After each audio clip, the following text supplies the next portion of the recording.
Hai hello, salam sejahtera Malaysia. Selamat datang ke channel Fels Lifestyle. Info padu, info hangat disediakan di dalam channel ini.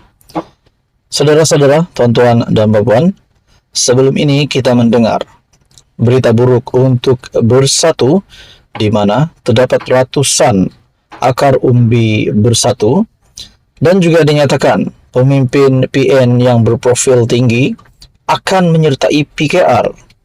Namun sebelum ini, ulasan daripada Syabuddin Husin ataupun Syabuddin.com menyatakan bahawa pemimpin PN yang berprofil tinggi itu bukanlah ahli parlimen dan juga adun. Terkini daripada Syabuddin Husin ataupun Syabuddin.com, Hasan Karim dalam satu kenyataan, hati-hati terima ahli baru, PKR bukan tong sampah.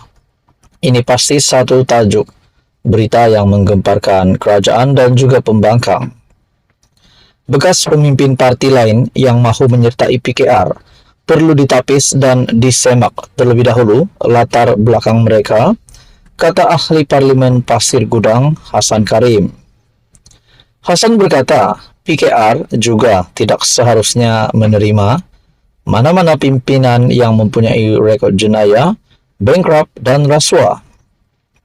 Saya menyambut baik dan mengalu-alukan jika ramai orang termasuk daripada parti lain, sama ada anggota biasa atau pemimpin besar, untuk menyertai PKR dengan syarat minimum, yaitu mereka dengan jujur menerima dasar dan cita-cita parti keadilan seperti yang termaktub di dalam perlembagaan parti.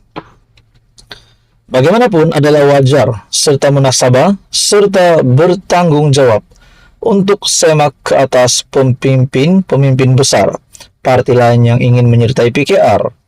Parti ini bukan tong sampah, katanya kepada Malaysia Kini. Hasan berkata demikian mengulas kenyataan Setiausaha Agung PKR Saifuddin Nasution menjangkakan lebih ramai bekas pemimpin berstatus profil tinggi daripada PN akan meninggalkan parti masing-masing dan menyertai PKR dalam masa terdekat. Saifuddin mendakwa pihaknya ada menerima permohonan daripada pemimpin-pemimpin pembangkang yang mempunyai nama besar dalam arena politik negara dan berminat menyertai PKR.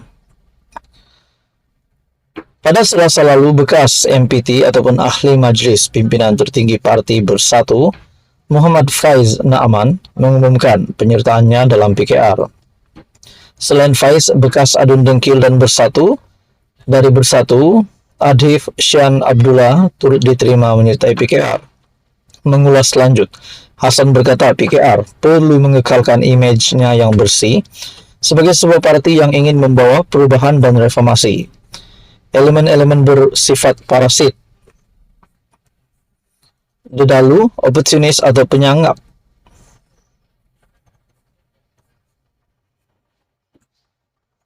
dan penyakau serta korup perlu ditolak awal-awal, tegasnya. Justru dia turut mengingatkan PKR agar mengambil sikap terbuka namun cermat dalam menguruskan hal terbabit. Seruan saya kepada pemimpin PKR dalam soal menerima kemasukan ramai anggota baru termasuk dari parti lain atau orang awam biasa termasuk yang sebelum ini memusuhi PKR. Bagaimanapun,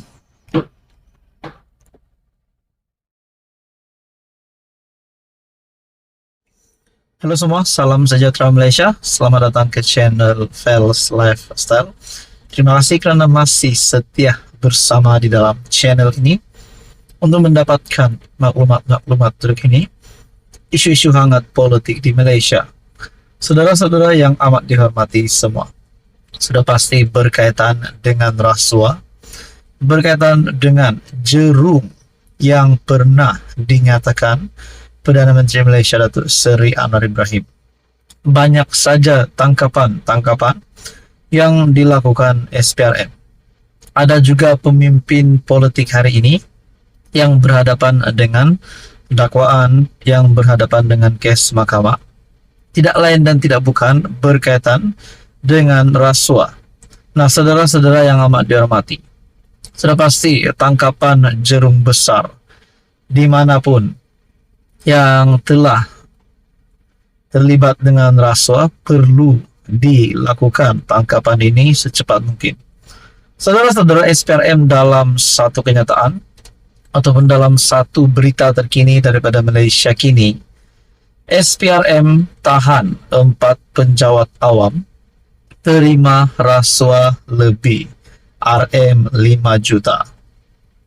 SPRM menahan 4 penjawat awam dan masih mengesan seorang lagi kerana disyaki menerima rasuah lebih RM5 juta daripada sindiket penyeludupan tembakau, rokok dan arak secara haram melalui pintu masuk negara. 4 suspek direman selama 4 hari bermula hari ini hingga Jumaat. Artikel ini pada 12 Mac. Menurut sumber, keempat-empat lelaki berusia 40-an hingga 50-an ditahan di sekitar Lembah Klang antara 11.30 pagi hingga 4 petang semalam dalam operasi khas oleh Bahagian Pencegahan Pengubahan Wang Haram AML SPRM, LHDN dan Bank Negara Malaysia. Dalam operasi berkenaan, SPRM telah menahan 8 individu termasuk 4 penjawat awam yang dipercayai bersekongkol dengan sindiket berkenaan sejak 2018 hingga 2023.